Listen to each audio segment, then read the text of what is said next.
नमस्कार दोस्तों, मैं मनीष कुमार भोज आप सभी लोगों का अपने YouTube channel Uttarakhand online classes में हार्दिक स्वागत करता हूं। दोस्तों, जैसे कि आप सभी को ज्ञात है कि हमने इस चैनल के माध्यम से उत्तराखंड की श्रृंखला प्रारंभ की हुई है। अभी तक हमने 2 श्रृंखला अभी तक कंप्लीट कर चुके हैं। आज की जो श्रृंखला है भाग 3, उसके अंतर्गत जो आज हम देखेंगे उत्तराखंड का भौगोलिक परिदृश्य से संबंधित ये टॉपिक रहेगा, क्योंकि इस टॉपिक से कई दफ़े बहुत अधिक प्रश्न पूछे जाते हैं। तो आई होप इस जो श्रृंखला है, इस श्रृंखला से आपके एग्ज़ाम में क्वेश्चन अवश्य पूछे जाएंगे। आप इसे पूर्व से लेकर अंत तक अवश्य देखें, साथ ही अपने दोस्तों को भी साझा करें। आइए शुरुआत करते हैं आज की श्रृंखला का। आज की श्रृंखला का जो पहला प्रश्न है दोस्तों, ये कह रहा है क्षेत्रफल की दृष्टि से उत्तराखंड है। अब देखिए, क्षेत्रफल की दृष्टि से उत्तराखंड है भारत के अंतर्गत। अगर हम देखें भारत के अंतर्गत क्षेत्रफल की दृष्टि से उत्तराखंड का कौन सा स्थान है ये, या कौन सा ये राज्य है, ये इस प्रकार से बनना था, मगर क्षेत्रफल से उत्तराखंड है क्या है ये देखिए। इसके अंतर्गत भारत का संघ का ये 19वां राज्य है, या भारत संघ का ये 26वां राज्य है, भारत संघ का ये 28वां राज्य है, भारत संघ का 29वां राज्य है। तो दोस्तों आपको बता रहे हैं, देखिए ये भारतीय संघ का ये 19वां ये राज्य है, ठीक है। बहुत अधिक महत्वपूर्ण प्रश्न है, 19वां राज्य है। अब इसी श्रृंखला का दूसरा प्रश्न, उत्तराखंड का भौगोलिक क्षेत्र कुल कितना है, आपको बताना है उत्तराखंड का कुल भौगोलिक क्षेत्र कितना है। देखिए, ये एसआई का जो पेपर हुआ था 2015 के अंतर्गत, उस समय ये क्वेश्चन पूछा गया था। देखिए 53,483 वर्ग किलोमीटर है, या फिर 60,480 वर्ग किलोमीटर है, या 55,483 वर्ग किलोमीटर है, या 65,480 वर्ग किलोमीटर है। ये आपको आना चाहिए। ये प्रश्न बहुत अधिक महत्वपूर्ण प्रश्न है। देखिए दोस्तों, अगर इसका सही उत्तर की बात करूँ तो ये 53,483 वर्ग किलोमीटर क्या है, उत्तराखंड का भौगोलिक कुल क्षेत्र है, ठीक। अब बात करते हैं अगले प्रश्न की। तीसरे नंबर का प्रश्न ये कह रहा है, निम्न में से कौन सा भारतीय राज्य आंशिक रूप से हिमालयी व आंशिक रूप से मैदानी क्षेत्र में स्थित है। ये देखिए, एनटी के पेपर के अंतर्गत ये पूछा गया था, नायब तहसीलदार परीक्षा 2016 के अंतर्गत ये पूछा गया था। देखिए इसमें जो पूछ रहा है, भारतीय राज्य आंशिक रूप से हिमालयी व आंशिक रूप से मैदानी क्षेत्र में स्थित है, या बताना है आपको। देखिए हिमाचल प्रदेश, अरुणाचल प्रदेश, सिक्किम या उत्तराखंड। दोस्तों ये जो स्थित है ये उत्तराखंड में स्थित है, ठीक है। अब अगला प्रश्न, चौथा नंबर का प्रश्न है, उत्तराखंड में कुल कितने ज़िले हैं। बहुत सिंपल सा क्वेश्चन है, फिर भी आप लोगों के समक्ष रखना अत्यंत आवश्यक है। 13 ज़िले इसके अंतर्गत हैं, ठीक है। निम्न में से कौन सा उत्तराखंड का ज़िला नहीं है, PCSPD 2013 के अंतर्गत पूछा गया। देखिए इन चारों में से कौन सा ये ज़िला नहीं है, आपको बताना है दोस्तों। ये क्या है, रुद्रपुर क्या है आपका, ये ज़िला नहीं है, ये सिर्फ एक सिटी के रूप में है। देखिए नैनीताल ज़िला है, रुद्रप्रयाग ज़िला है, चंपावत ज़िला है, रुद्रपुर क्या है, एक सिटी के रूप में है, जो उधम सिंह नगर के अंतर्गत ही आता है। छठे नंबर का प्रश्न है, उत्तराखंड के निम्न जनपदों में से कौन सा नेपाल की सीमा से लगा हुआ है। देखिए PCSPD 2013 के अंतर्गत ये प्रश्न पूछा गया है। पौड़ी गढ़वाल है या पिथौरागढ़ है, उत्तरकाशी, इनमें से कोई नहीं। ऑब्वियसली ये पिथौरागढ़ जिला जो है ये आपके नेपाल सीमा से लगा हुआ है, ठीक है। अब अगला प्रश्न की बात करते हैं। देखिए दोस्तों, 7वें नंबर का प्रश्न है, उत्तराखंड में सबसे लंबी अंतर्राष्ट्रीय सीमा रेखा वाला ज़िला कौन सा है। कहने का मतलब है कि उत्तराखंड का ऐसा ज़िले के बारे में बताना है जिसकी अंतर्राष्ट्रीय सीमा सबसे लंबी है, ठीक है, जो जनपद की। अब इसके अंदर अल्मोड़ा है, चमोली है, या पिथौरागढ़ है, या बागेश्वर है। तो दोस्तों ये जो पिथौरागढ़ जनपद है, एक ऐसा जनपद है जिसकी अंतर्राष्ट्रीय सीमा सबसे लंबी है, ठीक है। ये देखिए, ये तिब्बत, नेपाल, चीन, ये इन सभी अंतर्राष्ट्रीय सीमाओं को ये कहीं ना कहीं छूता हुआ है। 8वें नंबर का प्रश्न, उत्तराखंड राज्य में कितने ज़िले हैं जो किसी अन्य राज्य या देश से नहीं मिलते हैं। बहुत महत्वपूर्ण प्रश्न है। कई दफ़े हम परीक्षा हॉल में इन चीज़ों को जोड़ घटाने में लगे रहते हैं कि ये सोचते हैं कि कौन सा ज़िला यार अंतर्राष्ट्रीय सीमा में लगता होगा या नहीं लगता है। देखिए ये एसआई के पेपर में ये पूछा गया था, 2015 के अंतर्गत भी पूछा गया है। अगर देखोगे शीशपाल या समूह गाँव के अंतर्गत ये प्रश्न आए दिन पूछा जाता है। देखिए इसमें 5 है या 3 है या 4 है या 8 है। देखिए कौन से ज़िले अन्य राज्यों से नहीं मिलते हैं, ऐसे ज़िलों की संख्या आपको बतानी है। देखिए 4 ऐसे ज़िले हैं जो आपके किसी भी या राज्य या अंतर्राष्ट्रीय सीमा से नहीं मिलते हैं, ठीक है। अब अगली कड़ी का प्रश्न 9वें प्रश्न यह है। देखिए उत्तराखंड का सर्वाधिक क्षेत्रफल वाला ज़िला है। अब ये सहायक समीक्षा अधिकारी 2016 के अंतर्गत पूछा गया है। सर्वाधिक क्षेत्रफल वाला ज़िले की अगर हम बात करें तो देखिए नैनीताल है, देहरादून है या उत्तरकाशी है या चमोली है। तो दोस्तों सर्वाधिक क्षेत्रफल की दृष्टिकोण से अगर हम देखें तो ये चमोली है, ठीक है। अब 10वें नंबर का प्रश्न ये कह रहा है क्षेत्रफल की दृष्टि से उत्तराखंड का सबसे बड़ा जनपद चमोली है। इस जनपद का क्षेत्रफल कितना वर्ग किलोमीटर है। देखिए ये प्रश्न 90वें प्रश्न का ही स्वरूप है। देखिए क्षेत्रफल के दृष्टिकोण से तो उत्तराखंड का सबसे बड़ा जनपद अगर बात करें क्षेत्रफल की दृष्टि से तो चमोली है। अब इसका क्षेत्रफल कितना वर्ग किलोमीटर है ये आपको बताना है। देखिए 8030 वर्ग किलोमीटर है या 7026 वर्ग किलोमीटर है, ये 5397 वर्ग किलोमीटर है या 7218 वर्ग किलोमीटर है। तो ये कितना है ये आपको बताएं। देखिए तो अगर इसका सही प्रश्न का आंसर बताऊं तो ये 8030 वर्ग किलोमीटर है। देखिए पीसीएस प्री 2007 के अंतर्गत भी ये प्रश्न पूछा गया है।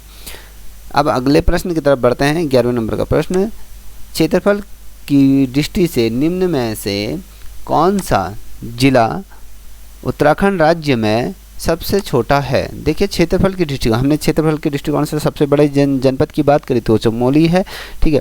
अब यदि मैं बात करूं सबसे कम क्षेत्रफल वाला जनपद की बात करें कौन सा है ये आपको बताना है। मंदिर रक्षक परीक्षा 2016 के अंतर्गत पूछा गया ये नैनीताल है या रुद्रप्रयाग है या फिर चंपावत है या बागेश्वर है, कौन सा है ये आपको बताना। देखिए दोस्तों अगर इस प्रश्न का अगर सही आंसर दूं तो आपका ये चंपावत सबसे छोटा क्या है जनपद है क्षेत्रफल की दृष्टि से। अब 12वें नंबर के प्रश्न देखिए 12वें नंबर का प्रश्न क्या कह रहा है। गंगा और यमुनोत्री के मध्यवर्ती क्षेत्रों में कौन सी चट्टान मिलती है आपको बताना है। देखिए बहुत महत्वपूर्ण प्रश्न है दोस्तों। जो चट्टान मिलती है रवेदार ये चट्टान आपके गंगा और यमुनोत्री के मध्यवर्ती क्षेत्रों में ये मिलती है, ठीक है। अब अगले प्रश्न की बात करते हैं 13वें नंबर की। ये कह रहा है गढ़वाल मंडल में दूधातोली पर्वत के समवर्ती क्षेत्रों में कौन सी चट्टान नहीं पाई जाती है। अब जो ये गढ़वाल मंडल के अंदर जो दूधातोली का जो पर्वत है उसके समवर्ती इलाकों के अंतर्गत कौन सी चट्टान नहीं पाई जाती है ये आपको बताना है। दोस्तों अगर इस चट्टान की बात करें तो अग्नाशय की ये चट्टानें नहीं पाई जाती है और जो 3 ये है ग्रेनाइट या क्वार्टिज सिल्ट ये क्या है ये चीज़ें पाई जाती हैं। अग्नाशय की ये चट्टानें वहाँ पर नहीं पाई जाती हैं। अब 14वें नंबर के प्रश्न की बात करते हैं। देखिए दक्षिणी हरिद्वार का अधिकांश हिस्सा किस क्षेत्र के अंतर्गत आता है। अब आपको बताना है कि तराई क्षेत्र के अंतर्गत आता है या गंगा का मैदानी क्षेत्र के अंतर्गत आता है या भाबर क्षेत्र के अंतर्गत आता है या शिवालिक क्षेत्र के अंतर्गत आता है। हरिद्वार का अधिकांश भाग की बात कर रहा है ये। देखिए ये क्या है गंगा का मैदानी क्षेत्र के अंतर्गत ये आता है, ठीक है।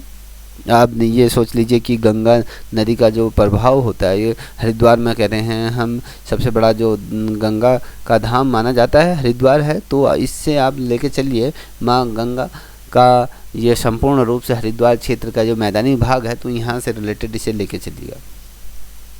दोस्तों 15 नंबर का प्रश्न उत्तराखंड के किस भाग में पाताल तोड़ या स्रोत कुएं पाए जाते हैं। पीसीएस मेन 2007 के अंतर्गत पूछा गया। पाताल तोड़ मतलब कि बहुत गहरे स्रोतों से पानी का ये से रिलेटेड है या कहें कुएं से रिलेटेड है, बहुत गहरे में पानी का पाए जाना, ठीक है।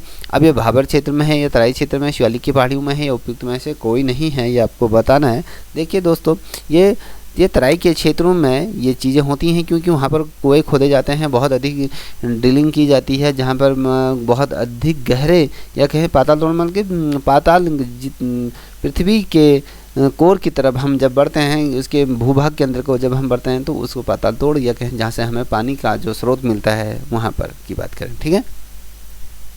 16वें नंबर का प्रश्न कर रहा है, तराई जिले का गठन कब किया गया था? बहुत महत्वपूर्ण है, वन क्षेत्रीय अधिकारी परीक्षा 2016 के अंतर्गत ये प्रश्न पूछा गया है। ये प्रश्न बहुत ज़्यादा महत्वपूर्ण है, आपको देखने से लग रहा होगा बहुत इजी है।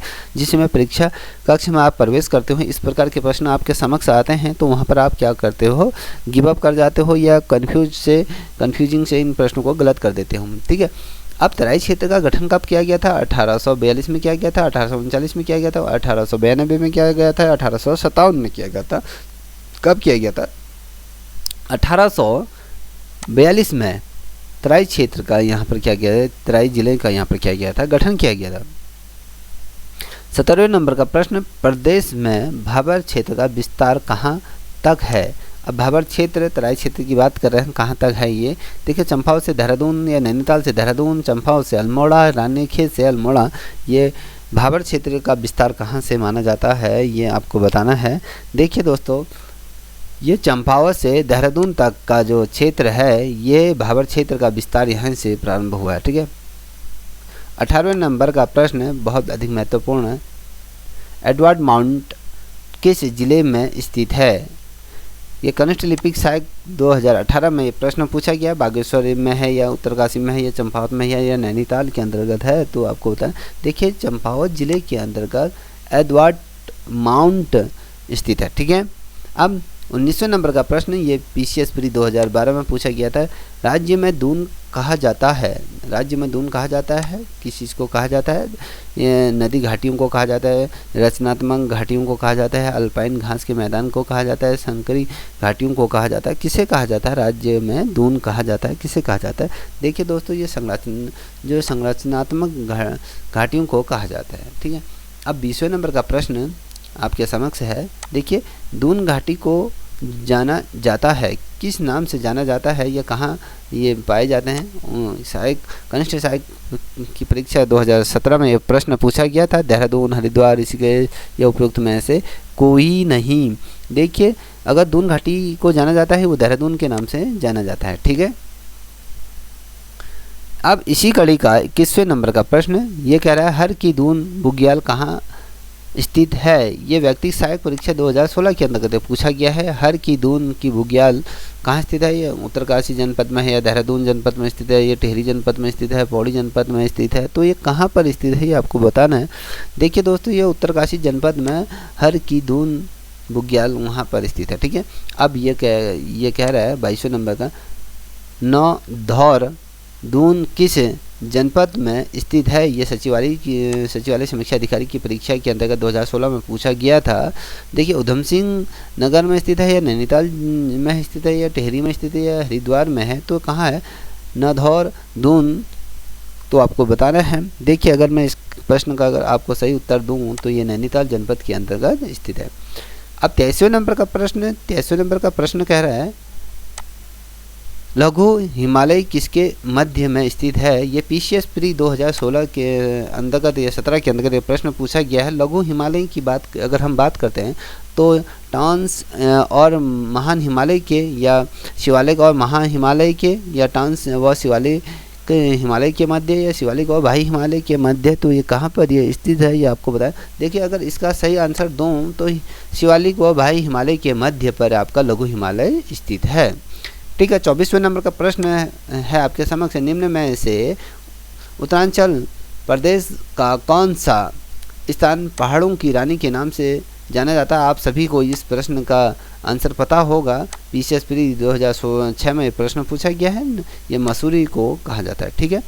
अब 25वें नंबर का प्रश्न है, उत्तराखंड का पामीर किसे कहते हैं?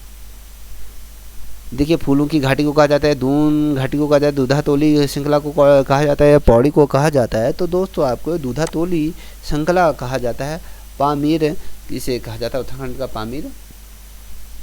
अब अगला प्रश्न रखने से पूर्व मैं आपसे एक रिक्वेस्ट करूंगा कि दोस्तों यदि आप लोगों को इस श्रृंखला से कहीं ना कहीं लाभ प्राप्त हो रहा हो तो प्लीज़ इस चैनल को सब्सक्राइब करें, साथ ही अपने दोस्तों को भी साझा करें, बेल आइकन प्रेस करना ना भूलें, क्योंकि जो भी मैं वीडियो बनाऊंगा प्रतियोगिता परीक्षाओं से संबंधित आपको उसका नोटिफिकेशन तुरंत प्राप्त हो जाएगा। ठीक है, 26वें नंबर का प्रश्न कह रहा है फूलों की घाटी स्थित है। अब फूलों की घाटी स्थित कहाँ है ये आपको बताना है। शिवालिक क्षेत्रों के अंतर्गत आती हैं या विद्र हिमालयी क्षेत्रों में आते हैं या मध्य हिमालयी क्षेत्र के अंतर्गत आती है, ट्रांस हिमालय क्षेत्र के अंतर्गत आती है। तो आपको ये पता होना चाहिए कि ये फूलों की घाटी किसके अंतर्गत है। ये वृद्ध हिमालयी क्षेत्र में ये फूलों की घाटी पाई जाती है। ठीक है, 27वें नंबर का प्रश्न फूलों की घाटी उत्तराखंड के किस जिले में स्थित है कि जनपद के अंतर्गत आता है। ये UDA ये LDA के 2007 के अंतर्गत ये प्रश्न पूछा गया है। उत्तरकाशी में है या अल्मोड़ा, टिहरी या चमोली,